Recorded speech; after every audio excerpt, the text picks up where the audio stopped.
తాను చిన్నతనంతోనే తమిళ భాష నేర్చుకుని ఉండాల్సింది అని ప్రధానమంత్రి నరేంద్ర మోదీ అన్నారు.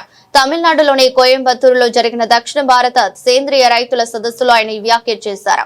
ఓ రైతు నాయకుడి తమిళ ప్రసంగం తనను ఎంతగానో ఆకట్టుకుందని, కానీ అది పూర్తిగా అర్థం కాకపోవడంపై కొంత అసంతృప్తి వ్యక్తం చేశారు. చిన్నప్పుడే తాను తమిళం నేర్చుకుని ఉంటే బాగుండేదనిపించిందని పేర్కొన్నారు.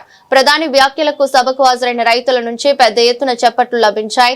ఇదే వేదికపై నుంచి ప్రధాని మోదీ పీఎం కిసాన్ సమ్మాన్ నిధి తాజా విడత నిధులను విడుదల చేశారు. ఈ రోజు దేశ వ్యాప్తంగా రైతుల బ్యాంక్ ఖాతాల్లోకి నేరుగా 18,000 కోట్లు జమ చేశాం. ఈ పథకం కింద ఇప్పటి వరకు 4 లక్షల కోట్లకు పైగా నేరుగా రైతులకు అందించామని వెల్లడించారు.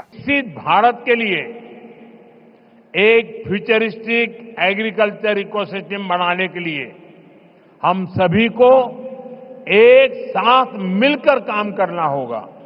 நண்பர்களே, வளர்ச்சி அடைந்த பாரதத்திற்காக வருங்கால விவசாய சூழல் அமைப்பினை உருவாக்குவதற்காக நாம் அனைவரும் இணைந்து பணிபுரிய வேண்டும். मैं देश भर के मेरे किसान भाई बहनों को, तमिलनाडु के मेरे किसान साथियों से कहूंगा कि आप 1 एकड़ 1 सीजन से शुरुआत करें.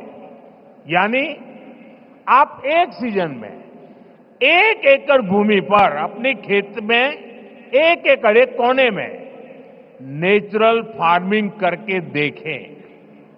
वहां से जो नतीजे मिलेंगे उनके आधार पर आप दूसरे साल और ज्यादा करें, तीसरे साल और ज्यादा करें और आप आगे बढ़े. நான் நம்முடைய தேசத்தின் விவசாயிகளாகட்டும், இங்கே தமிழ்நாட்டின் விவசாய பிரதிநிதிகளாக இங்கே கூடியிருக்கும் வேளாண் துறை சகோதர சகோதரிகளாகட்டும், நீங்கள் அனைவரும் 1 ஏக்கர் 1 பருவம் என்பதிலிருந்து தொடங்குங்கள். அதாவது நீங்கள் ஒரு பருவ காலத்தில் 1 ஏக்கர் நிலத்தில் இயற்கை விவசாயம் செய்வதை தொடங்குங்கள். அதிலிருந்து உங்களுக்கு என்ன பலன்கள், என்ன விளைவுகள் கிடைக்கிறதோ அதை பொறுத்து விரிவாக்கம் செய்யுங்கள் என்று நான் என்னுடைய விவசாய சகோதர சகோதரிகளிடம் கேட்டுக்கொள்ளுகின்றேன்.